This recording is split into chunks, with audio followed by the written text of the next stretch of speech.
I have a question.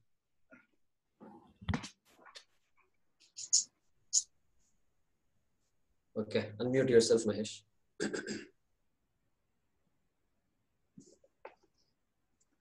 Word prajna means what? Intelligence, learned. Is that correct?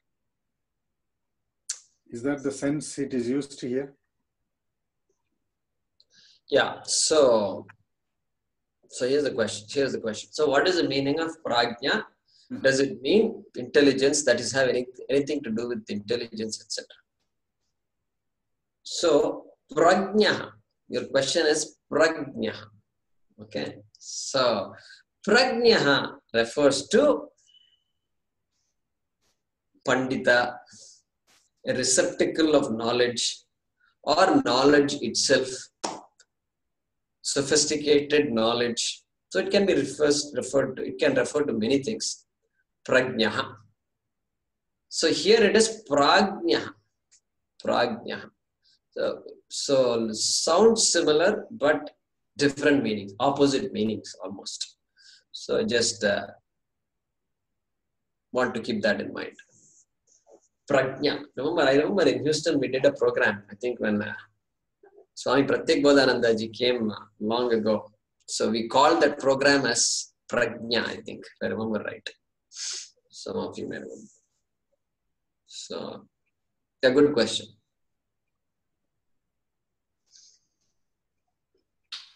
I have a question related to the last classes, which I didn't attend, but I was listening to that.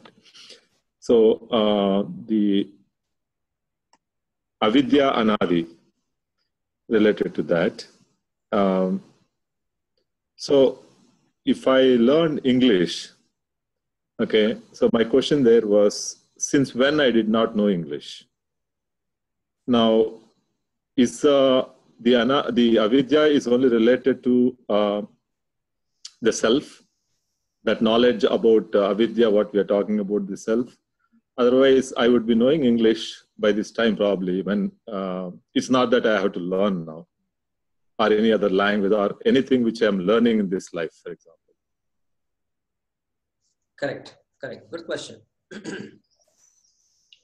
So, just to repeat the question here.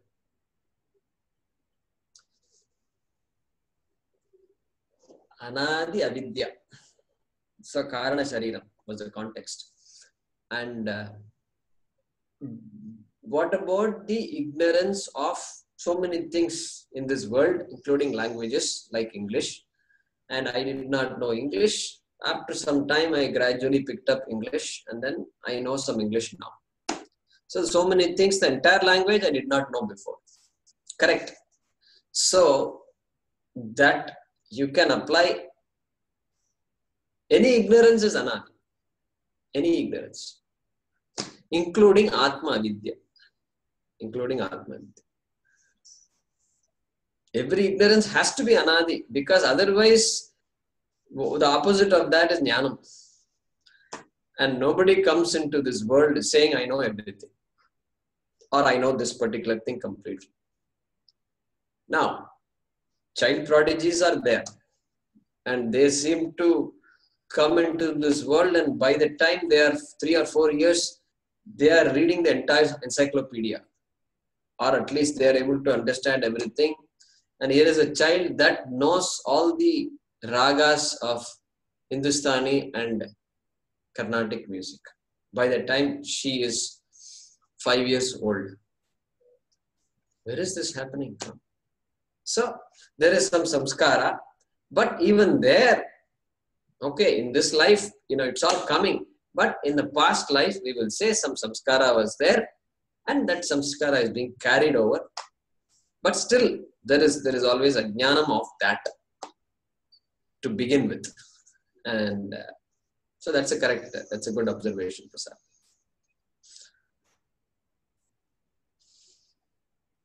Here we specifically say anadi because the Atma is involved, and because Atma also is anadi. Atma always was, is, and always will be. So the question is, what about Atma Vidya?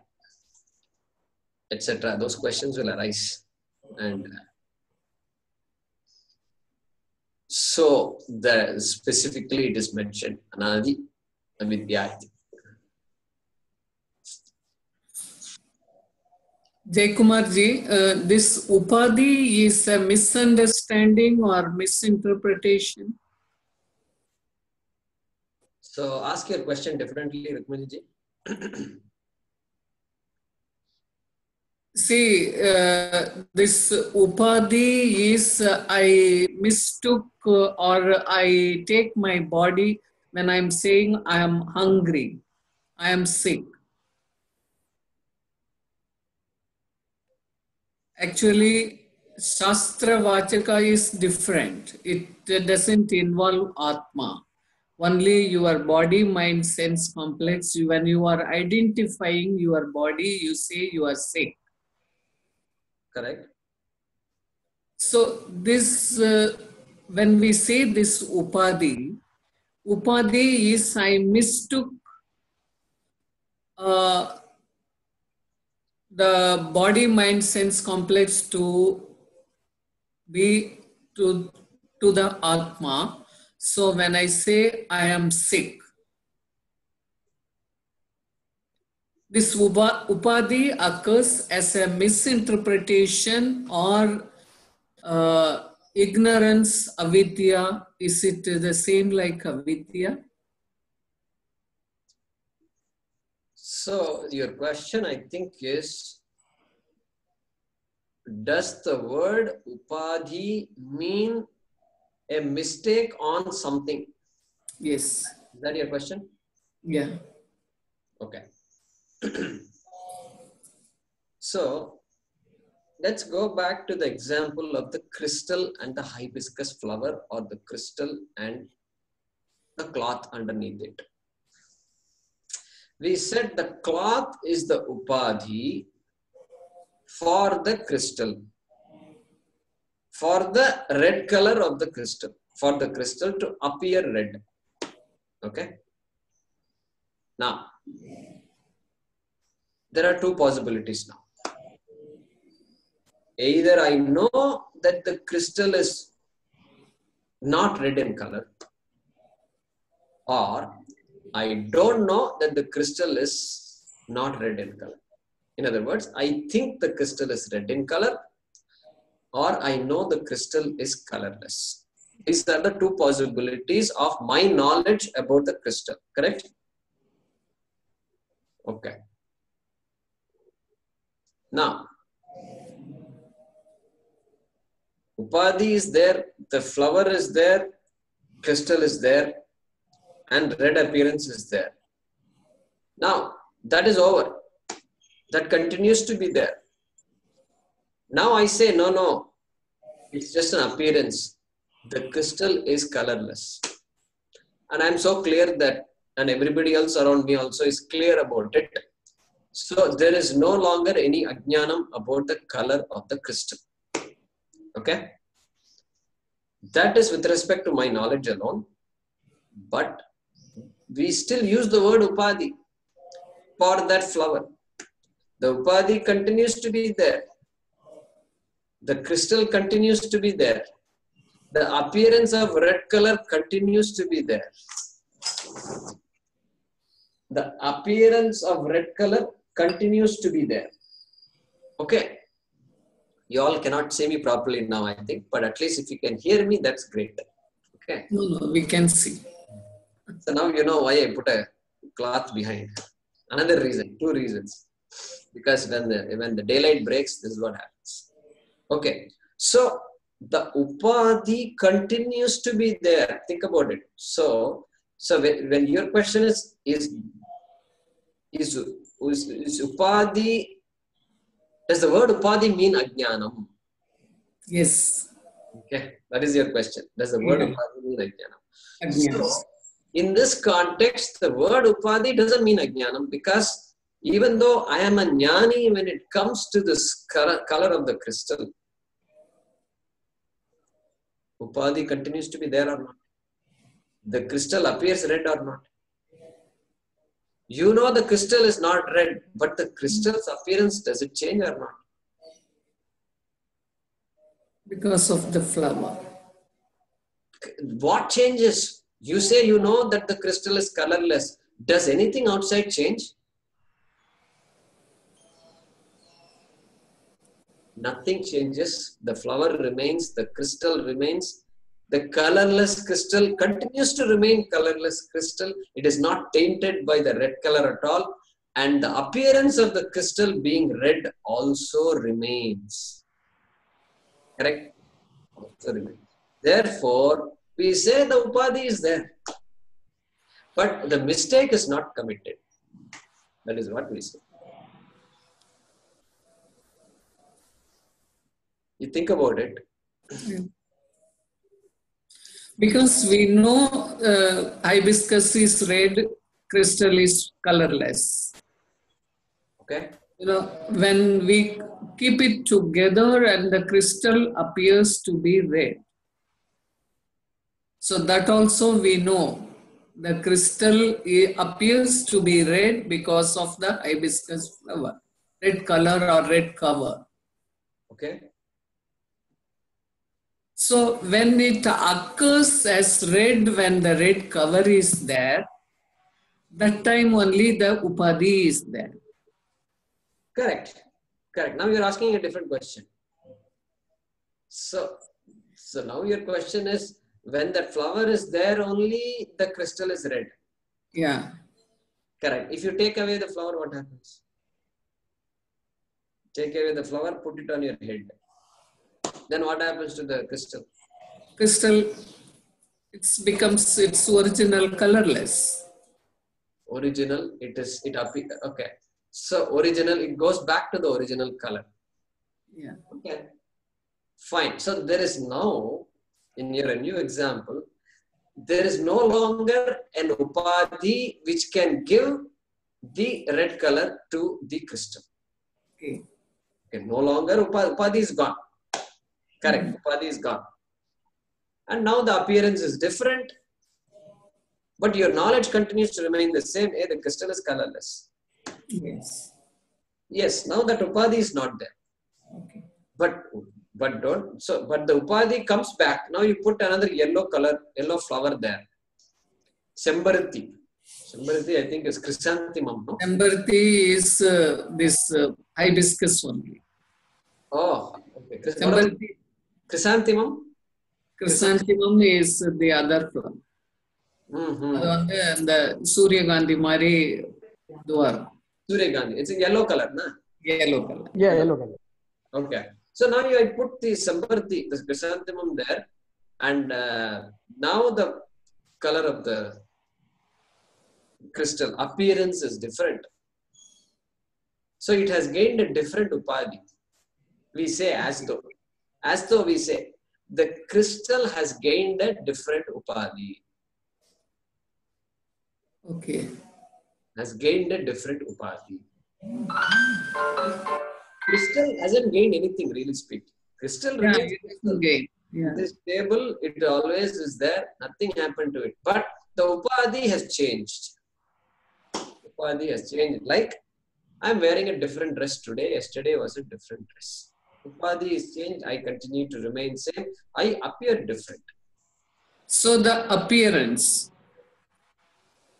different, whenever you put a different colors on crystal, the appearance is upadhi. Can I conclude that? Yeah, correct. Upadhi is what creates the appearance, correct? Yeah, appearance. And when we say Sthula Shariram is Upadhi, we recognize that the Atma and the Sthula Shariram are different. That statement also we are saying that Sthula Shariram is Atma, Atma is not Sthula Shariram. That we have understood.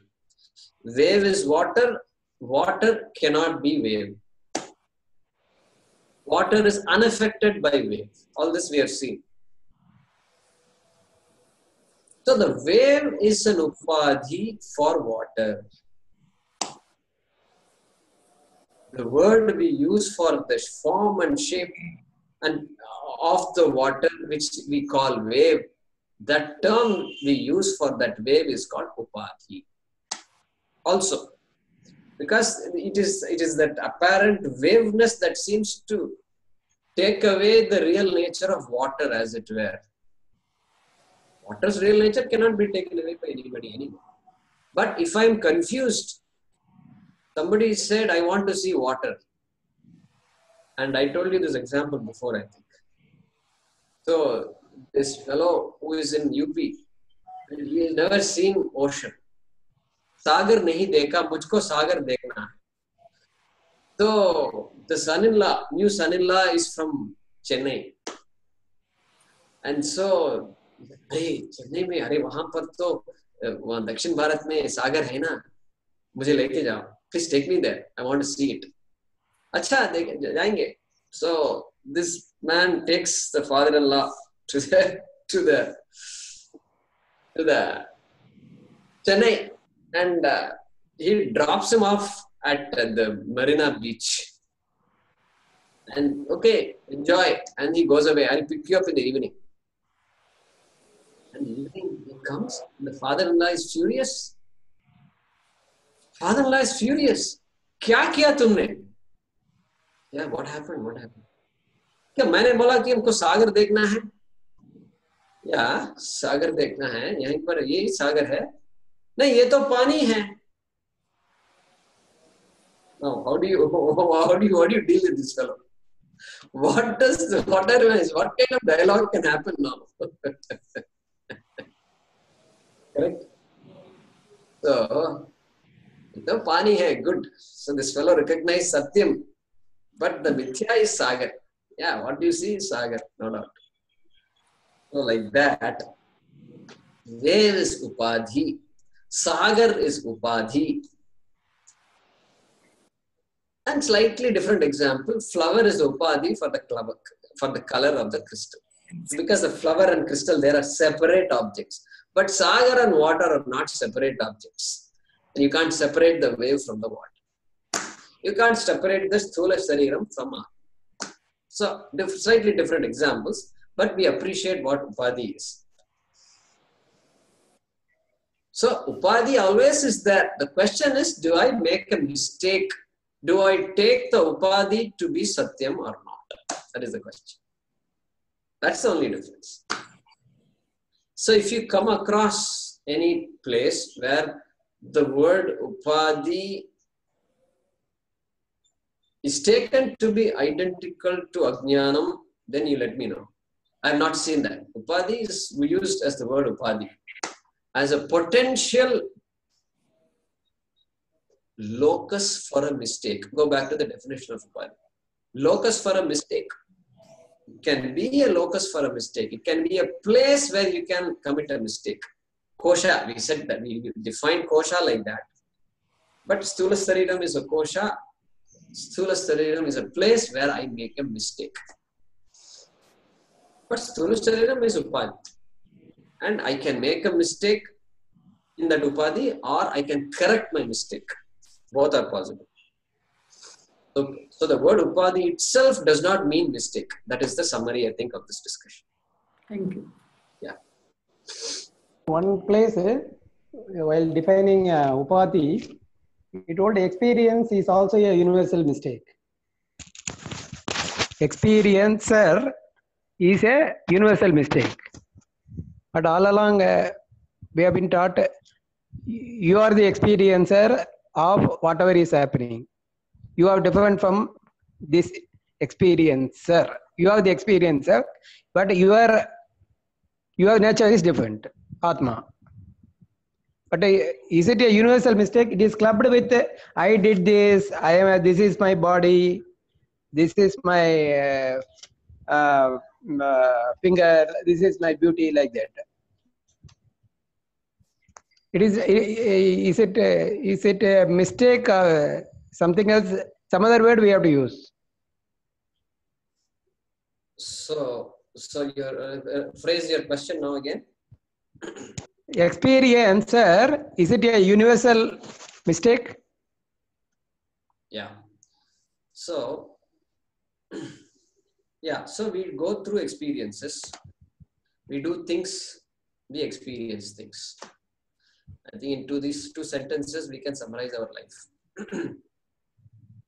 So yes, so there is a karta, a doer, and there is a bhokta, an experiencer. So we say that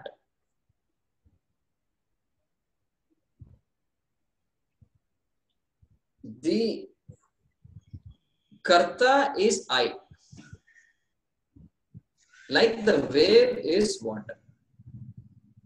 But I am not karta. Water cannot be wave. Water is not wave. This is what we say. Therefore, bhokta is I, that is experiencer is I, but I am not experiencer. Yes. If I am experiencer, then I can't be doer. I can't be any of the other roles that are there. Therefore, the fact that I am taking on so many roles shows that I am not the role. The fact that I am father, I am son, I am brother, I am employee, I am a tenant, I am owner. The fact that I am so many shows very clearly that I am none of them. My real nature is none of them, correct? That is the main point to take from that, okay? Yeah, okay. Okay. Okay. Thanks. Yeah, Ashutosh, you had a question? Yeah, so I think my question was, you said the locus of a mistake is kosha. A place where a mistake is made is kosha. So is that for a person who has not realized the true nature of the self, right? Because for Swamiji or for other people who've actually realized the self, this does not hold. Okay. So, good question. Right? Good question. So, yeah, kosha is a place where a mistake is made, or a place where a potential mistake is possible. Suppose we change it like that. A place where a potential mistake is possible. So yeah, generally for a jnani, since the mistakes have been corrected, Right. we don't use these words, and we still use the word upadhi. You know what we say? We say Swamiji is a special upadhi. We will use that word upadhi. Because still a form, a body is there, a male person, female person, all those things are there. Transactions happen. All that continues. Nothing changes. From our perspective, nothing changes. And we do namaskar. You can't do namaskar if you don't see a person. If you don't respect a person, you can't see namaskar. You can't do namaskar. Not possible. So all that continues, and we say that person has a special upadhi. We use this word commonly in our language. So upadhi continues to be there. Kosha is a place where mistake is made. And I suppose if a mistake is not made, if the mistake is corrected, then for that person there is no kosha. There is no kosha. Okay. Okay. Okay. So again, this is a question of free will. Like, you have the option of taking the right path or the wrong path, or inertia. But if you do the right thing and you are a jnani, then the kosha sort of does not exist for you, or it disappears. So when you say kosha disappears, what do you mean by that statement? I mean, what actually disappears? the location will not be there, right? Because you are not committing the mistake, or you are not really you have risen above that that sort of level. So maybe you will, that locus disappears. Is that right? Locus doesn't disappear. The only thing that's gone is ajnana. So if I say sthula shariram is a locus for a mistake, is a place of mistake. But then I correct myself later on. Thanks to Vedanta, I say, no, I am not the body. If I say, the body doesn't disappear. The body doesn't disappear at all. Body continues to remain and it continues to age. Everything happens. All the properties that applied to the body before knowledge took place continue to work on the body. The same properties, the same laws work on the body. Nothing changes. So yeah. So it's a technical question you're asking, correct? Yeah. Technical question. So does the kosha exist or not? Okay, if it helps you, see, it's important to understand that only ajnanam has gone away. Nothing else has gone. Nothing else has gone. Upadhi continues to remain there. And okay, there's nothing covering my knowledge. Therefore, if you use cover as a definition of kosha, then that apparent cover is not there anymore. Okay. Nothing covers my knowledge. Therefore, if you use kosha as a cover, then the kosha is not there anymore. And we are only cautious here because the body doesn't disappear. Because people have these ideas also. For a jnani, the body will disappear. So all these funny ideas, we don't need those funny ideas. Yeah. So can we say the experience is the same with the knowledge that we gain? Knowing that the crystal has no color, with that knowledge, still the experience of that color reflecting on the crystal is the same. Correct. Because the experience is a function of the pramanam. So I use the same eyes and the same objects are there and the eyes bring about the same data. And so the experience continues to be same. Exactly. So it's the same thing. The experience of the sun revolving around the earth continues to be the same. Correct. Even though I have a degree. Beyond high school, I've gone and I've got a college degree and all that. Still everything is the same. Cognitively, a shift has occurred. Right. Correct. Yeah, him go ahead. Only the intellect will capture that knowledge. Knowing intellectually, you're convinced that is true, but the experience that you have is the same with or without it. Correct. So, correct. So intellectually, you have understood. Now, we generally, when we say knowledge, we don't need to say intellectual knowledge. Unless, why we don't need to say intellectual knowledge? Because then I'll ask you, is there some other kind of knowledge that is different? And intellectual knowledge is a special knowledge. But then there is some kind of knowledge, dental knowledge that takes place in your teeth, dental knowledge. Knowledge that takes place somewhere else is called cardiac knowledge, because it takes place here. No, it's not like that. So knowledge always occurs in one place, and that is the only place knowledge occurs. And that place happens to be intellect. And so occasionally we say intellectual. But knowledge is always knowledge.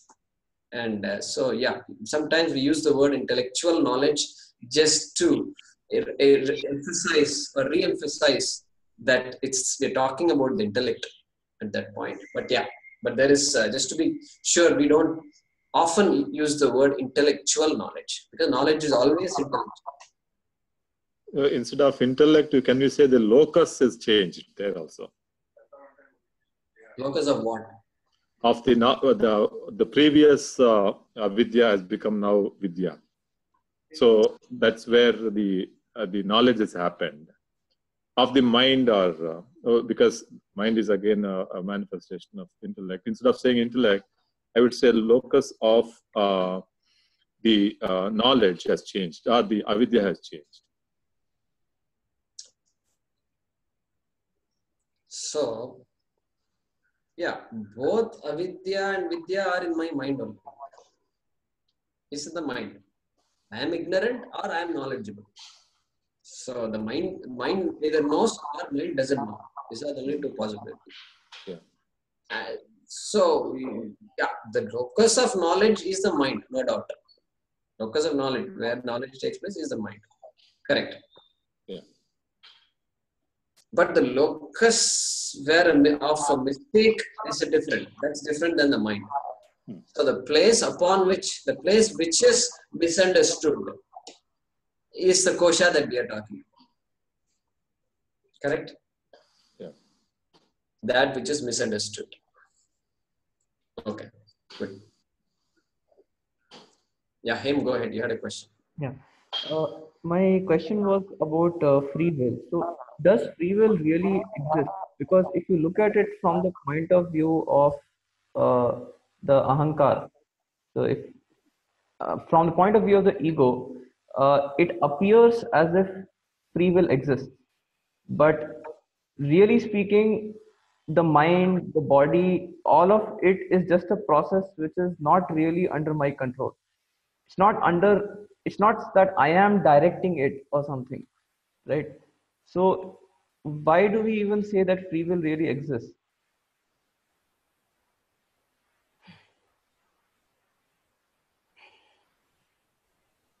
Yeah, so the same reason you say that everything exists in this world is the same reason you say free will exists.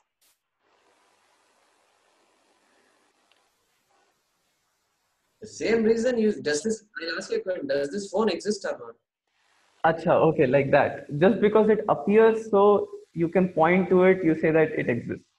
Correct. Okay. If you say phone exists, then free will exists. Okay. You can't say phone exists and free will doesn't exist. That is not acceptable. Yeah. Correct. Correct? Yeah. So you apply the norms everywhere. That's why they say when it is understood that everything is mithya, then free will also is understood as mithya. Nothing disappears. Okay, nothing disappears. Remember, this disappearance idea we need to give up. The knowledge of the reality is understood. And therefore they say the jnani does not have free will. Sometimes they say that. What is the meaning of the statement? Doesn't have free will because free will also is mithya.